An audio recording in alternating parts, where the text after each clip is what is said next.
So guys आज एक और सेबी ब्रोकर्स पार्टिसिपेंट्स के बीच मीटिंग हुई है और एक और फैसला मार्केट में लिक्विडिटी और कैश फ्लो बढ़ाने के लिए लिया गया है। ऑल्दो डिफरेंट मीटिंग्स और देखने को मिलेंगी आगे इस फैसले पर क्या काम किया जाएगा, यानी कि ओवरऑल मार्केट में बहुत से चेंजेस आ रहे हैं जिनमें से आप कुछ फेमिलियर होंगे अगर आप चैनल पर रेगुलर हो, क्योंकि मार्केट में जितनी लिक्विडिटी उतना ही मार्केट में पॉजिटिव मोमेंटम।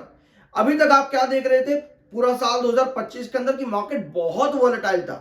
वॉलेटाइलिटी मार्केट में कैसे बनती है? बड़ी तेजी, बड़ी गिरावट, हेवी सेलिंग, हेवी बाइंग, इस तरह की अनसर्टेनिटी में रिटेलर बहुत ज्यादा पैनिक हो जाता है। अब इन्हीं चीजों को मतलब सस्टेनेबल बनाने के लिए कुछ चेंजेस हैं, कुछ रिफॉर्म्स हैं, उनको यहां पर समझते हैं। I am NISM certified, subscribe जरूर कर देना। आज भी मार्केट ऑलमोस्ट काफी वॉलेटाइल था, अभी उस पॉइंट पर आएंगे, लेकिन एक बार ये प्रपोजल देखो। तो SEBI weighs margin reduction in cash trades, key panel takes up proposal. एक प्रपोजल रखा गया जहां पर ये मीटिंग आज के दिन हुई है। अब इस प्रपोजल में एडवाइजरी कमेटी ने क्या बोला है, ये जो पूरी अपडेट है ये बेसिकली वार मार्जिन पर है। अगर आप मार्जिन ऑप्शन ट्रेडिंग करते होगे तो आप इस पॉइंट से बहुत फेमिलियर होगे कि मार्जिन 20% का होता है और आपका हाई मार्जिन क्या होता है, 100% मार्जिन क्या होता है। इन चीजों से आप काफी ज्यादा फेमिलियर होगे। लेकिन अगर आप नहीं हो तो इस पूरी अपडेट का एक पैरा आप लोगों के लिए इंपॉर्टेंट रहेगा, बस उतना ही आप रीड करना, ठीक है। ये वाला पैराग्राफ 20% वार मार्जिन, और या फिर आप उसको ये भी कह सकते हो एक्सट्रीम लॉस मार्जिन क्या होता है। जब आप मार्केट में ऑप्शन ट्रेडिंग करते हो तो आपका जो ब्रोकर है, यानी कि जिस ऐप पर आप काम करते हो, वो आपको मार्जिन ट्रेडिंग के लिए अलाउंस देता है, ठीक है। उसके बाद जो भी आपका लॉस होता है आप उसको बाद में पे कर सकते हो, यही अलाउंस होता है। अब इसी को चेंज करने के लिए सेबी की ये पूरी मीटिंग है। और आप कई जगह पे देखते होंगे किसी स्टॉक में 15% का मार्जिन होता है, कहीं पे 20% का, कहीं पे 25% का, बट आपको एट द एंड जो मार्जिन मिलता है वो 20% मिलता है, और जो आपको पे करना होता है वो भी उसी अमाउंट का पूरा परसेंटेज होता है, ठीक है। तो ये अपडेट है। अब इस अपडेट का फायदा क्या मार्केट के अंदर मिल सकता है? इस अपडेट के साथ में मार्केट में एक पॉइंट और चल रहा है आपका, वो है आपका लॉन्ग टर्म कैपिटल गेन का टैक्स परसेंटेज, ठीक है। अब टैक्स परसेंटेज में भी रिडक्शन की बातचीत चल रही है। जितना रिडक्शन टैक्स परसेंटेज में चलेगा, क्योंकि ये टैक्स जो है डायरेक्ट सरकार की तरफ जाता है, ठीक है। दूसरे पॉइंट है ये वाला, टैक्स परसेंटेज जो है सरकार की तरफ जाता है। जितना टैक्स आपका यहां पर कम होगा उतने ही मार्केट में पार्टिसिपेंट बढ़ेंगे, और जितने मार्केट में पार्टिसिपेंट बढ़ेंगे उतना फायदा ब्रोकर्स को होगा। मतलब जो आप एप्स यूज करते हो, ये जो कंपनीज है इस सेक्टर के अंदर, उनको फायदा ज्यादा होगा। तो ओवरऑल मार्केट हेल्दी देखने को मिल सकता है। तो ये जो नए रिफॉर्म्स है इससे मार्केट के अंदर वॉल्यूम्स भी बढ़ेंगे, कैश मार्केट में वॉल्यूम्स बढ़ सकता है, मार्केट में रैपिड डबल ग्रोथ आती देखने को मिल सकती है।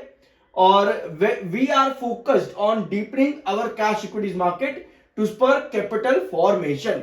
ये स्टेटमेंट देखने को मिला है ग्लोबल लीडरशिप में पांडे की तरफ से, यानी कि सेबी के चेयरमैन की तरफ से। तो कुछ पॉजिटिव स्टेटमेंट्स हैं, ये जितने भी चेंजेस हैं ये पॉजिटिव है। और एक बार इस पैराग्राफ को भी रीड कर लो कि मार्जिन रिड्यूस करने पे क्या होता है और मार्जिन एक स्टेबल मार्जिन रखने में क्या होता है। आपके मार्केट में पार्टिसिपेंट्स भी इंक्रीज होते हैं, और जितने मार्केट में पार्टिसिपेंट्स इंक्रीज होते हैं मार्केट उतना ही अट्रैक्टिव देखने को मिलता है, मार्केट उतना ही कम वॉलेटाइल रहता है। एक बार रीड कर सकते हो आप चाहो तो इस पूरे पैराग्राफ को, reducing margin in options, read कर लेना वरना वीडियो काफी लंबा हो जाएगा, ठीक है। और चाहो तो नीचे फर्दर भी यहां पर ये 3 पॉइंट्स इंपॉर्टेंट है, इनको भी जरूर रीड कर देना, ठीक है। तो एक अपडेट और आपके पास में आई थी, अक्टूबर के महीने से चल रही है और दिसंबर में इसका इंप्लीमेंटेशन होता देखने को मिलेगा, यानी कि जो आपके पुराने ट्रेड्स थे वो आपके दिसंबर में जाकर खत्म होते हैं लॉट साइज के। तो निफ्टी लॉट साइज में कुछ चेंजेस है, ये अपडेट अक्टूबर के महीने में, और जो पुराने लॉट थे वो आपका दिसंबर में एक्सपायरी हो रही है उनकी, ठीक है। अपार्ट फ्रॉम दिस एक चीज और यहां पर नोट करना कि डीमैट अकाउंट में बड़ा चेंज आया है, 22% का इंक्रीज है डीमैट अकाउंट के अंदर। ये अपडेट मैंने आप लोगों के साथ परसों यानी कि नहीं मंडे के दिन डिस्कस करी थी, तो इस अपडेट को जरूर देख लेना, क्योंकि जितने डीमैट अकाउंट बढ़ेंगे उतना ही सेक्टर में प्रोग्रेस देखने को मिलेगा।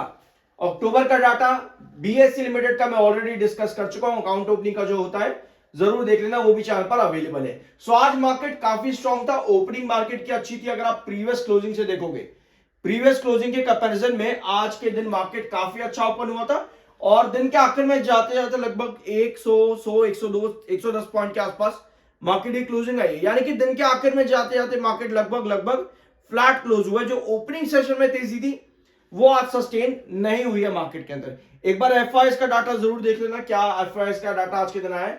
6:30 बजे के आसपास आपका एफआईएस का डाटा मिल जाएगा। अगर आप चाहते हो नेक्स्ट वीडियो में आज ही के दिन एफआईएस का डाटा मैं आप लोगों के साथ डिस्कस कर लूं तो सब्सक्राइब जरूर कर देना, ठीक है। आईपीओ भी मार्केट में लिस्टिंग आज के दिन देखने को मिली और जितनी लिस्टिंग मार्केट में आईपीओ की आती है, जितनी नई कंपनीज लिस्ट होती है, उतनी ही मार्केट में लिक्विडिटी भी इंक्रीज होती है। अक्टूबर और नवंबर का महीना बहुत मार्केट में नई लिस्टिंग आई है। एमएफआई 87.8 का है जो कि बेरिश है, 68.2 का आपका आर्स है। टेक्निकल्स न्यूट्रल प्लस बेरिश है और मार्केट ने दिन के आखिर में करेक्शन लिए, बट सेबी की इस अपडेट के बाद में आज जो प्रपोजल रखा गया है, इस अपडेट के बाद में बीएसई लिमिटेड में एक अच्छी खासी रिकवरी आज फिर देखने को मिली और लगातार तीसरा सेशन है, स्टॉक वापस से अपनी इस रेंज के बीच में आ चुका है। कंसोलिडेशन 2950 से लेकर के 2840 ये इंपॉर्टेंट रेंज है और हर रिस्ट्रिक्शन पर आपको पता ही है, जैसे रेगुलर बेसिस पर हम डिस्कस कर रहे हैं, हर रिस्ट्रिक्शन पर स्टॉक ने पहले कंसोलिडेशन किया है, उसके बाद नेक्स्ट ब्रेकआउट की तरफ स्टॉक अभी तक चला है। अगर हम लॉन्ग टर्म चार्ट पर देखेंगे तो स्टॉक एक अपवर्ड एजेस पैटर्न बना रहा है, as we discussed yesterday and day before yesterday as well. Condition ये है कि ये आपका है इंपॉर्टेंट कंसोलिडेशन जोन, यहां जितना सस्टेन कर जाता है उतनी पॉसिबिलिटी है नेक्स्ट 3000 प्लस के आने की बहुत जल्द। अकॉर्डिंग टू मार्केट एक्सपर्ट्स लगभग यहां से 2 महीने लग सकते हैं स्टॉक को 3000 अचीव करने में।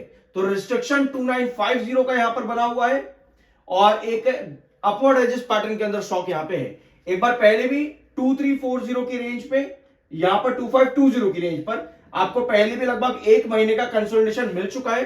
अब देखना यह है कि यहां इस जोन पे भी 2840 से लेकर के 2950 के बीच में यहां भी कंसोलिडेशन चलेगा, यहां पर सीधा ब्रेकआउट की तरफ स्टॉक जाएगा। ब्रेकआउट की तरफ जाने का मतलब यह है कि सस्टेनेबल कैंडल 3000 के ऊपर बनेगी सीधा, ठीक है।